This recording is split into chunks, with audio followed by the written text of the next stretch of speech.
So in this video we're going to run through a step-by-step process as to exactly how to carry out a barn owl survey according to best practice methods.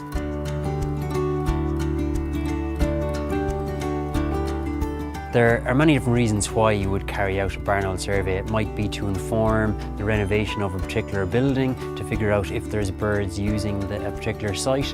It might be to inform the design and the planning of a road scheme. So before carrying out a barn owl survey, you need to have a specific licence from the National Parks and Wildlife Service, which is a Section 22 9D licence.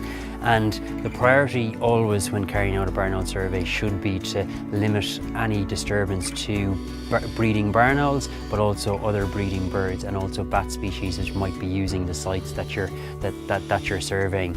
So if there is any disturbance to barn owls, if there's any birds flushed during the course of survey work, the site should be vacated immediately to avoid any further disturbance. And the survey methods that I'm going to talk through now, there's no requirement to visit the actual nest site. The aim of the barn owl survey should just be to establish whether there's a breeding pair present at the particular site, and that's the level of information you need. So there's no requirement to go any further to visit nest sites or to approach nest sites. Barn owls can be quite a challenging species to survey to locate their breeding sites.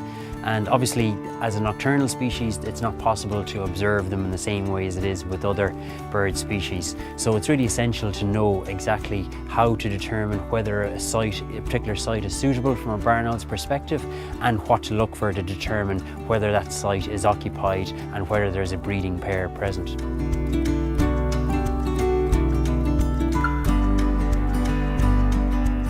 So there are three main steps when carrying out a barn owl survey, and the first is to define the survey area. So to define the area exactly that you'll be searching for barn owl pairs, and that can be as small as a single building that you might be checking, inspecting to see if there's barn owls present, or it can be over a much larger area. Once the survey area is defined, the objective of the survey should be to locate all active sites and all breeding pairs within that survey area.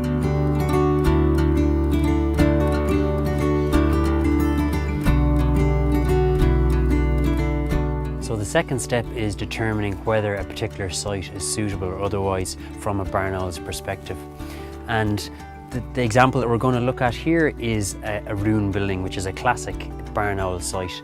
But as well as that, they'll use a whole different range of other sites, like mature trees with hollow cavities. They'll also use purpose-built nest boxes. They'll also use sometimes quarries, rock cavities and quarries. So it's important to be aware of the full suite of sites that are potentially suitable for barn owls. But the actual process of investigating their suitability and looking for signs remain the same across all sites. So what we do is a daytime inspection, and that's to search the site and to see if there are suitable nesting opportunities for barn owls within that site. Equipment that you need in terms of carrying out a barn owl survey, obviously essential to have personal protective equipment, so high-vis jacket, helmet, because obviously you're in often ruined buildings, there's danger of fall from above, and a good pair of strong boots. And then the other items would be a torch would be essential, because there are areas which might be dark, you know, attic spaces and the likes like that you need to search for signs. You need some way of recording the location, so either a GPS unit, or if you have an app on your phone that can record location, that's perfectly fine. And then also a bag for collecting signs, and use a bag that has that's possible to label. So basically, for pellets, it's good to collect them and label it with the site, the location and the date. And then that means firstly that you have evidence just in case you need to use it as a reference. You need to check and make sure that it is barn owl, but also that means then that it's good practice to collect the signs when you visit a site like this, because then that means on a subsequent visit, if there's fresh signs, then we can tell that the site has been used since our last visit. Barn owls are typically looking for a dry, dark, secluded nest site, typically a cavity where they have a flat surface that they can nest on of about 30 by 30 centimetres.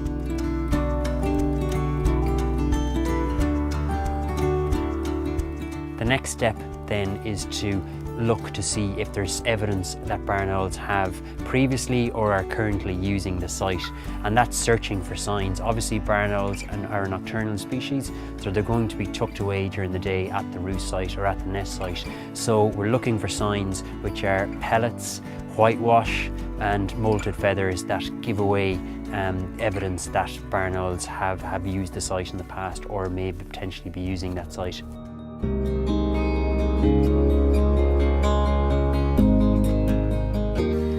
So this is a barn owl pellet, and you can see very big. It can be about the size of your thumb and very obvious. And in nest sites which are used for a long period of time, typically you'll find a large build-up of these of pellets. Now again, it can vary between sites. At some sites you go to, if the birds are in a concealed nesting area like in an attic space or deep down a chimney, you might not actually find signs like pellets surrounding the nest site. But more often than not in a building like this, even if you don't find pellets or other signs around the nest, you'll find them in the building itself, because the birds will also use different roosts within the buildings or have different perches. You can see when you break them open, they're mostly fur and also the bones and skulls of the small mammals they've been feeding on, which are generally very well intact, and you'll see complete skulls. So here, and as well as that, if it's a site that has been used for a long time, often you can find a large build-up of skulls. So that's the skull of a bankful, and sometimes there'll be a large collection of these underneath favourite roosts, favourite perches, and obviously the nest site itself.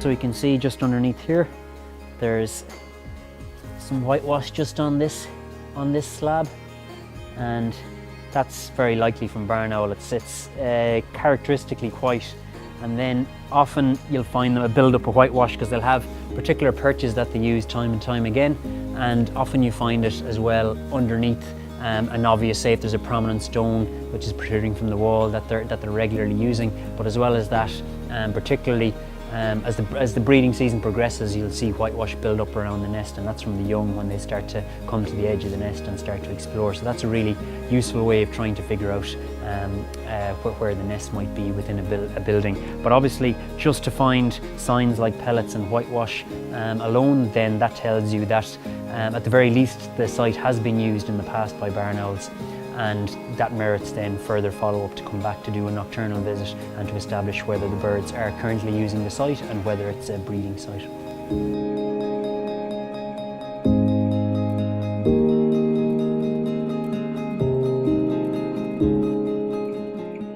So you can see the obvious whitewash here, and just by seeing this you can't definitively say that this is barn owl. It could be other species that also use sites like these, so the likes of peregrine, raven, kestrel.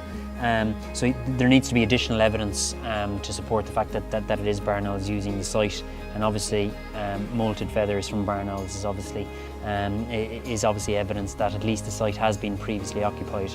And they're very characteristic. It's difficult to mistake barn owl feathers with that of any other species. You can see the characteristic white and then the honeycomb colour. So this is a primary feather, so a flight feather, and this is a body feather. And obviously by finding these, then it's evidence that barn owls have previously used the site, and potentially the site may still be occupied.